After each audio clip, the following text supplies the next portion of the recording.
Maligayang pagbisita at pagbabalik po sa ating munting channel. Narito na po, ang karugtong ng ating istorya. Ika-405 na kabanata.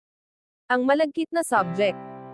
Pumasok si Alex sa silid-aralan habang nakatingin ang mga estudyante sa kanya ng may pagtataka. Sa labas, maraming estudyante at guro ang nagtipon upang alamin ang kaguluhan. Sa dulo ng pasilyo, nakatayo ang prinsipal na may ngiti sa labi. Mukhang tama ang naging desisyon ko, naisip niya. Paglapit ni Alex sa mesa ng guro, ang katahimikan ay napalitan ng bulong-bulungan. Hindi nila alam ang gagawin. Nasira ni Alex ang unang bahagi ng kanilang plano, kaya kinailangan nila ng bago.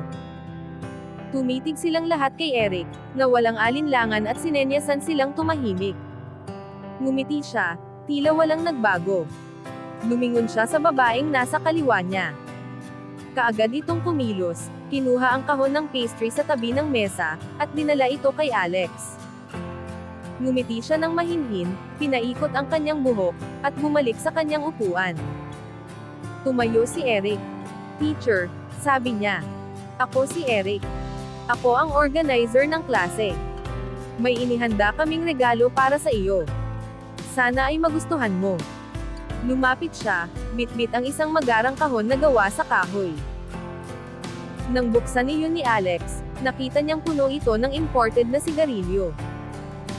Tumitig siya kay Eric, na bumalik na sa kanyang upuan. "Huwag kang mag-alala, teacher," sabi ni Eric. "Pwede kang kumain ng cake at magyosi rito. Wala sa amin ang mape-pressure. Pwede ka ring uminom ng beer. May nakareserba ako rito." Hinugot niya mula sa mesa ang isang bote ng beer. "Sige na, para sa iyo ito." Sa pinakamagalang na tono, inabot niya ito kay Alex. Tumawa si Alex, kinuha ang beer, at inilapag ito sa mesa kasama ang naunang regalo. Tinignan niya ang upuang inihanda para sa kanya, pagkatapos ay muling tumingin kay Eric, may ngiting puno ng pag-unawa sa kanyang mukha. Ngiti si Eric, nakahinga ng maluwag. Mukhang gumagana ang bahaging ito ng kanilang plano.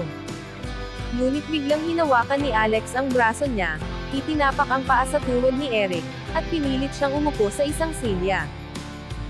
Agad nawala ang ngiti ni Eric nang maipit siya sa pandikit na nilagay nila sa upuan.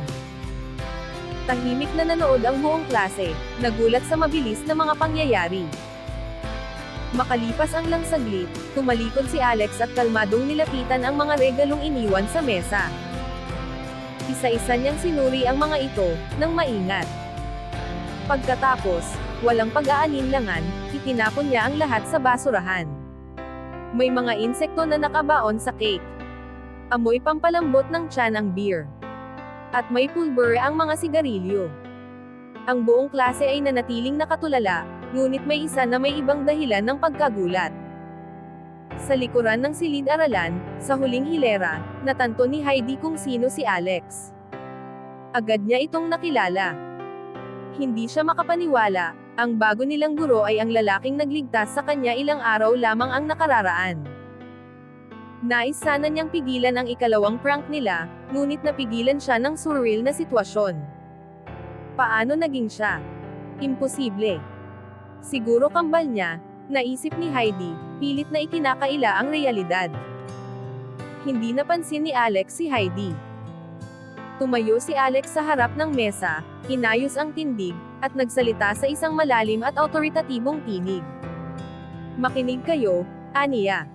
Simula ngayon, susundin niyo ako. Wala nang kalokohan. Kayo ang magiging responsable sa mga pag-aaral ninyo. Naiintindihan niyo ba?" Hindi na siya naghintay ng sagot. Tumalikod siya at marahas na lumabas ng silid. Naiwan ang mga estudyante na nakatulala at di makapagsalita, gulat na gulat sa nangyari. "Anong nangyari?" tanong ni Eric habang pilit niyang sinubukang alisin ang sarili mula sa upuang puno ng pandikit. Nang mapagtanto niyang walang silbi ang kanyang pagsusumikap, tumigil siya at umupo ng mukhang talunan. "Wala nang magagawa," sabi ni Lance. "Hindi ko alam kung sino siya, pero siya na ang may kontrol ngayon. Natalo niya tayo."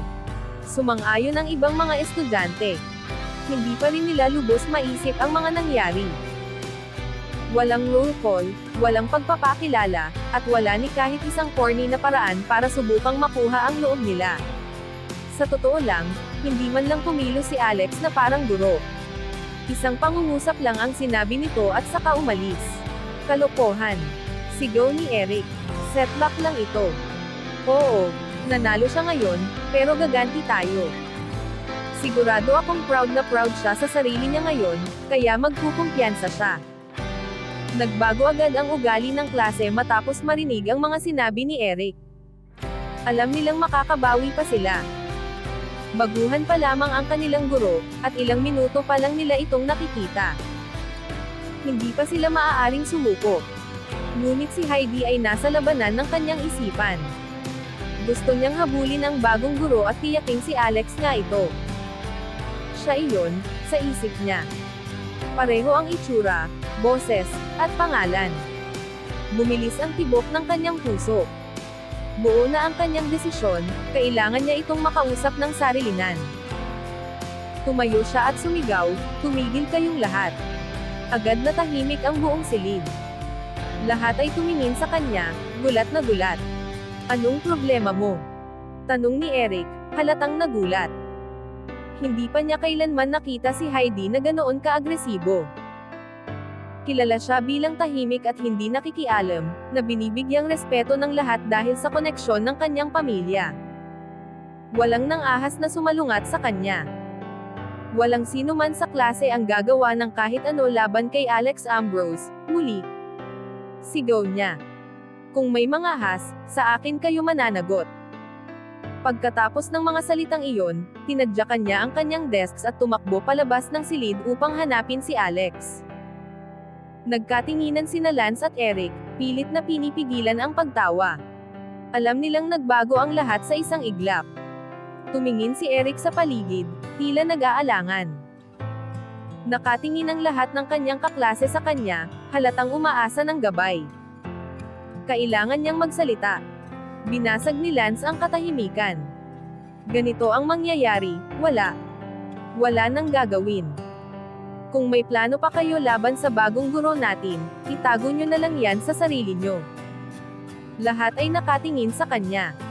Bakit? Nang ahas magtanong ang isa. Napabuntong hininga si Eric. Dahil sabi ni Heidi. Narinig nyo naman siya, di ba? Hanggang dito na lang po muna. Maraming salamat po sa pakikinig. Pwede po bang humingi ng subscribe? Bilang pagsuporta sa ating munting channel. Hanggang sa susunod po muli. Stay safe and God bless.